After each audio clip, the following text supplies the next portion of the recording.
আগামীকাল সারা দেশে অনুষ্ঠিত হবে জাতীয় ভিটামিন এ প্লাস ক্যাম্পেইন। 6 মাস থেকে 59 মাস বয়সী সকল শিশুকে দিনব্যাপী খাওয়ানো হবে একটি করে ভিটামিন এই ক্যাপসুল। সারা দেশে 1,20,000-এরও বেশি টিকাদান কেন্দ্র ও 500টি ভ্রাম্যমাণ টিমের মাধ্যমে শিশুদের ভিটামিন এই ক্যাপসুল খাওয়ানো হবে। সকাল 8টা থেকে শুরু হয়ে ক্যাম্পেইন চলবে বিকেল 4টা পর্যন্ত।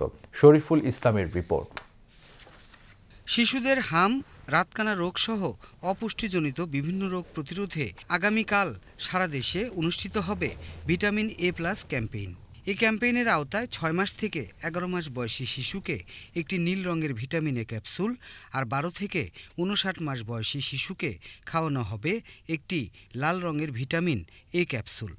নিকটস্থ ইপিআই কেন্দ্র, উপজেলা স্বাস্থ্য কমপ্লেক্স, জেলা সদর হাসপাতাল এবং জনবহুল এলাকা যেমন বাস টার্মিনাল, রেল স্টেশন ও বস্তি এলাকায় ভ্রাম্যমাণ টিমের মাধ্যমে এই ভিটামিন এ ক্যাপসুল খাওয়ানো হবে। স্বাস্থ্য প্রতিমন্ত্রী জানান, যে সকল শিশু বাদ পড়বেন তাদেরকে পরের দিন উপজেলা স্বাস্থ্য কমপ্লেক্সে এই ভিটামিন এ ক্যাপসুল খাওয়ানো যাবে। আমাদের এই ক্যাপসুল বিতরণের জন্য 1,20,000 জায়গায় ফিক্সড আউটরিচ আছে আমাদের, সেখানে হবে।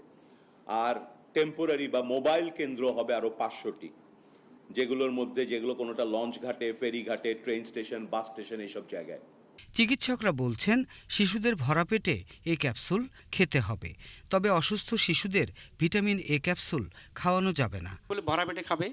যদি বমিটিং টেন্ডেন্সি থাকে, পেট ব্যথা থাকে, এই জিনিস এই অবস্থায় জ্বর থাকে, কারণ জ্বর থাকলে ছোটো বাচ্চা এমনিই বমিটিং টেন্ডেন্সি থাকে, আমরা বলি যে ওই সুস্থ হওয়ার পরে সেই বাচ্চাটা ভিটামিন এ ক্যাপসুল নেবে।